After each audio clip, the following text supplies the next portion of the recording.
Bismillahirrahmanirrahim. Qolal musannifu rahimahullahu ta'ala wa nafa'ana bi ulumihi amin ya rabbal alamin. Halaman 4. Watruk sareng kudu ninggalkeun anjeun al mubahati kana anu pirang-pirang perkara nu dimeunangkeun. Tolaban karana nyuprih litarokil makomati kana naekna pirang-pirang kana pirang-pirang makom. Pikeun naekna kana pirang-pirang makom al aliyati nu luhur. Qala ngadawuh Sa Saidi Al-Mursopi rahimahullahu ta'ala. La yasihun teu sah li muridin pikeun murid naon kodamun makom bil irodati dina berkehendak dina perkara irodatnya. Hatta yatruka sehingga ninggalkeun si murid fi'lal mubahati kana pirang-pirang kana pagawean pirang-pirang nu dimeunangkeun. Wa yaj'alu sareng ngajadikeun si murid maka nakul limubahin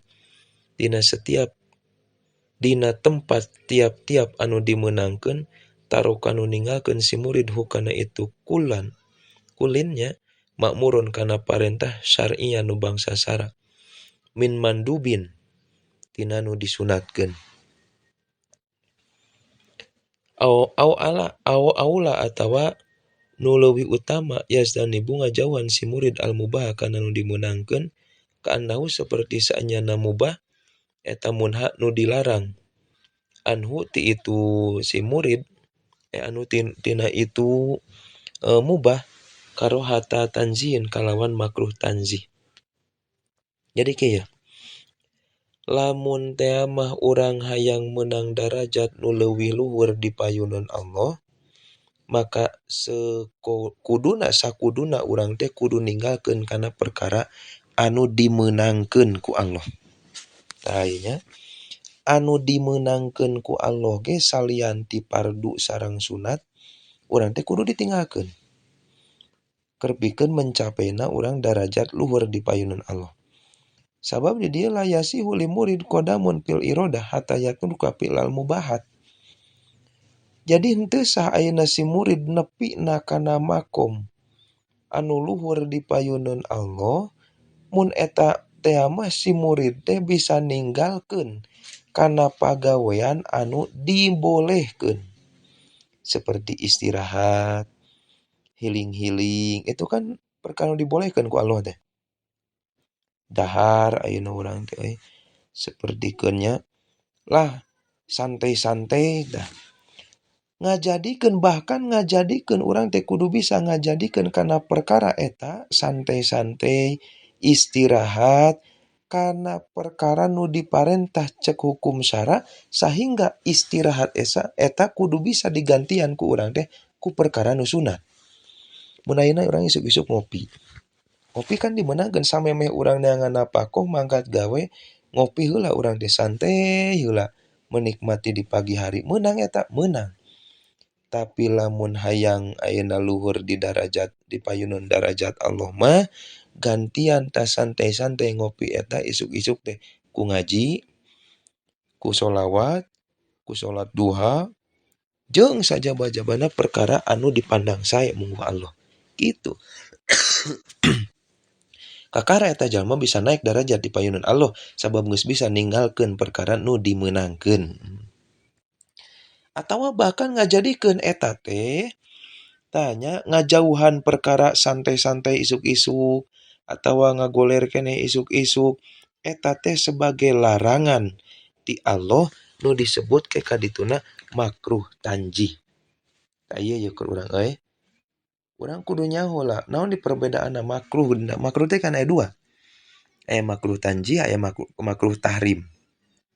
Sareng kasauran ayeuna katerangan tina sapalina katerangan teh wal farqu baina karohati tahrim wa karohati tanjih annal ula taqtadil isma wasaniyata la taqtadihi kan kitu nya.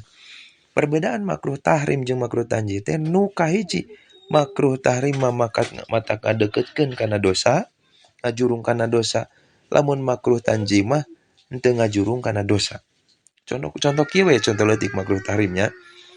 Urang teh hayang nyandung.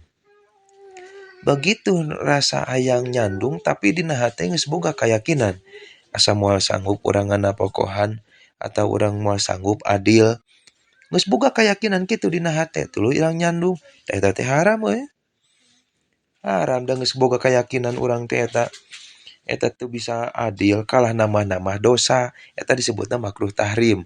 Nu akhirna kadituna tak tadil isma ngajurung kana dosa da teu bisa adil.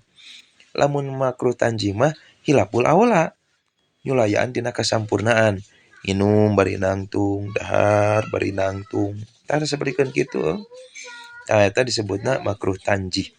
Jadi kan ari ngopi isuk-isuk kan matak senang hatenya. Ngopi isuk-isuk, santai isuk-isuk, duh atau ngagoler kene isuk-isuk. Tah, perkara eta teh kudu bisa ngarasa dina hate teh sebagai larangan tina makruh tanjih. Lamun jalma geus bisa ngarasa kitu, maka eta jalma bakal leuwih ngalobakeun ibadah ka Allah tinimbang nyenangkeun dirina, akhirna meunang darajat luhur di payunan Allah gitu. Subhanallah hese urang ieu. Duh ya Allah ya Rabbana. Can masana ku geus kolot kieu teh nya. Tapi da loba jalma para wali nu diangkat darajatna budak keneh. Wa qad ajma'u sareng nyata sepakat ulama thariqah ala anna kulaman setiap jalma-jalma mahada anu nyiapkeun si iman li nafsi pikeun dirina si iman. Irtakabaruh si kana ngalakonan kamurahan hukum syara dunal azaimi salianti perkara anu disejak eta la yaji'u moal datang minhu titu si iman naon sayun hiji perkara pitoriki dina jalan wusul ka Allah. Dina akibat jalan wusulna ka Allah. Jadi kieu kesepakatan para ulama setiap jalma anu migawe nu geus nyiapkeun dirina migawe kana kamurahan cek hukum syara. Jalma nu geus biasa santai-santai dina nalika beraktivitas anu wajib tapi eta teh teu ngajadikeun pasejaan keur pikeun dirina, maka moal mungkin datang hiji perkara ti eta jalma dina perkara anu matak nepikeun ka Allah. Dina arti kieu, urang teh geus biasa ya ngaji, urang biasa ngaji, ibadah geus biasa dilakonan terus. Eta kan perkara anu matak ningkatkeun ka darajat di payunan Allah. Tapi tetep urang migawe kana mubah eta. Bersantai-santai, urang bersenang-senang hate, maka kasauran ieu kesepakatan para ulama eta jalma moal manggih deui tingkatan nu leuwih tina eta. Maksudna mah kitu. Lamun eta jalma masih migawe anu mubahat. Tuh nya. Moal meunang darajat nu luhur tina eta lamun teh mah eta jalma masih migawe anu mubahat. Tapi lamun ayeuna urang ngaji biasa, ibadah geus biasa, tuluy bahkan ngaleungitkeun mubahat, ngalingeutkeun bersantai-santai, ngaleungitkeun bersenang-senang, maka bakal leuwih karasa dina hate bahwa nu leuwih senang ti dimatan senang-senang hiling-hiling jalan-jalan ngopi kitu kieu leuwih senang keneh urang deukeut jeung Allah. Nu akhirna kitu. Jadi nu bakal leuwih karasa teh resep keneh deukeut jeung Allah, moal karasa capek dina urusan ibadah. Kasaurana kitu. Mudah-mudahan urang sing nepi ka dinya. Sanajan ayeuna urang masih butuh tentang urusan senang-senang teh euy, istirahat teh. Kurang capek gawe, gawe wae euy atuh sakapeung mah healing urang teh. Eta mubahat disebutna healing teh. Ngopi, nongkrong jeung babaturan atau makan-makan jeung keluarga. Mubahat memang mubahat. Tuh, tapi urang darajat urang neangan napako, darajat urang ibadah moal bisa naik lamun ayeuna leuwih resep urang migawe kana mubahat. Kitu tah lain teu meunang lain. Geura di dieu ye. Wa qala Sayyidi Ali Al-Khawas rahimahullah taala, ma teu pati-pati ja'ala ngajadikeun salo Gusti Allah taala al-mubah kana nu dimeunangkeun ilatan pisan angin mere reureuh libani Sayyidina Adam alaihi wasallam ka anak Adam alaihi wasallam min masyaqati taklifi tina masakatna ibadah, pamerdih dina urusan ibadah. Allah ngajadikeun perkara nu mubah, healing, nongkrong, tuluy senang-senang urang teh ngopi di pagi hari eta teh keur pikeun ngareureuhkeun diri kerpikeun manusia supaya reureuh da sabab di manusia ngarasa aya masakot ibadah.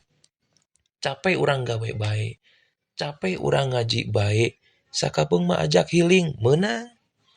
Ayana mubah teh eta, ke geus healing urang teh, fresh deui otak, bisa ngaji, bisa ibadah, bisa digawe kitu tah.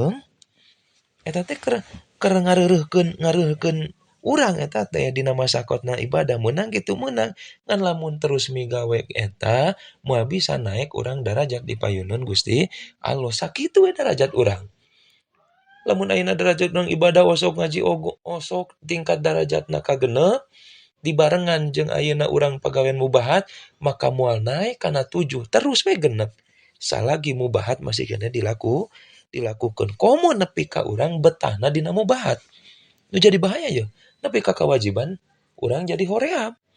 Resepna healing we tuluy ulin jalan-jalan, makan-makan di luar nu ngeunah-ngeunah. Komo eta mah. Lamun geus urusan kitu mah beda deui. Beda deui kewajiban nepi ka teu dilaksanakeun. Teruskeun ya. Hina rokiba dina nalikana nyusun salo Gusti Allah Ta'ala pi dawatihim dina dat-datna itu Bani Adam almilala kana bosen minat takalib dina pamerdih ibadah. Jadi ku jalaran Allah ayeuna masihan ka urang teh rasa bosen dina ibadah, maka Allah maparinan ka urang teh mubah supaya ngareureuhkeun tina masakotna ibadah. Kitu maksudna mah euy. Tuh, walau anallah ta'ala sareng lamun sanyana Allah Ta'ala lam yuraqib teu nyusunkeun Allah pidawatihim dina dat-datna itu Bani Adam almilala kana bosen lam yusri lahum lam yusri maka moal ngagelarkeun Allah lahum ka itu dawatnya al mubah kana nu dimeunangkeun kana itu Bani Adam kama seperti keterangan pa'alan migawe Allah bil malaikati ka malaikat kana itu ummah lianahum karana saenyana itu malaikat eta layaripuna teu nyaho malaikat teh lil malali kana bosen tum'an kana rasa eta. Jadi kieu ieu perbedaan malaikat jeung manusia. Perbedaan malaikat jeung manusia kitu. Palidalika maka ku jalaran ayeuna layaripuna kanu kabuktosan malak eta yusabbihuna maca tasbih malak teh alaila dina waktu peuting wa naharo dina sareng dina waktu beurang. Layap taruna teu pernah bosen itu malaikat. Ieu perbedaan malaikat jeung manusia. Ku jalaran Allah maparinan rasa bosan ka manusia dina ibadah, maka Allah nyieun perkara nu mubah supaya eta jalma teu bosen dina masakatna ibadah, akhirna bisa kembali deui ibadah. Kitu tanya. Tak ku jalaran kitu, lamun teh mah Allah teu nyieun rasa bosan di manusia mah, Allah moal mungkin nyieun sifat anu mubah. Kawas kieu. Malaikat sapertikeun ka malaikat. Malaikat teu pernah nyaho kana rasa bosan jeung rasa capek. Maka malaikat terus ibadah ka Allah. Teu eureun-eureun ibadah mah. Ibadahna malaikat maka Allah teu kos manusia. Manusia mah kadang inget, kadang poho, kadang inget, kadang poho kitu. Dibarengan jeung maksiat deui sabab dibere akal jeung hate anu mana eta akal jeung hate teh keur pikeun ngadorong ibadah. Ari malaikat kan henteu, maka pantas malaikat mun ibadah terus oge sabab teu dibere rasa bosen. Lamun teh mah ayeuna malaikat hamalatul arsy dibere rasa bosen, da capeun manggul ti mimiti dijieun aras nepi ka ayeuna teu pernah diturunkeun, meureun teu digubrakeun mah. Kusababna teu dibere rasa bosan jadi ibadah terus. Beda jeung manusia. Manusia mah ku Allah dibere sifat bosan jadi terkadang sok aya capek dina ibadah gitu. Nah nya eta. Qala ngadawuh di dieu Alil Khawas, Sayyidi Alil Khawas. Wala makana dina samangsa-mangsa kabuktosan saal kaum ulama jumhurnya min sanihim tina sawarehna kalakuanna itu kaum al-akhda kana nyokot bil ajaimi kana pasejaan anu kuat duna ruhsi henteu nyokot kana kamurahan tolaban karana nyuprih litaroki keur pikeun naik darajat di payunan Allah kama seperti katarangan huwa aritu ma eta maklumun anu dikanyakeun min ahwalihim tina tingkahna itu kaum. Jadi kieu ulama-ulama ahli sufi, ulama guru urang we. Tina sapalina kalakuan nyokot kana pasejaan anu kuat. Pasejaan kana kuat teh Sagala rupa kudu bernilai ibadah. Duna ruh sih henteu nyokot kana nu mubah. Henteu loba istirahat terus we ibadah. Seolah-olah ngaji terus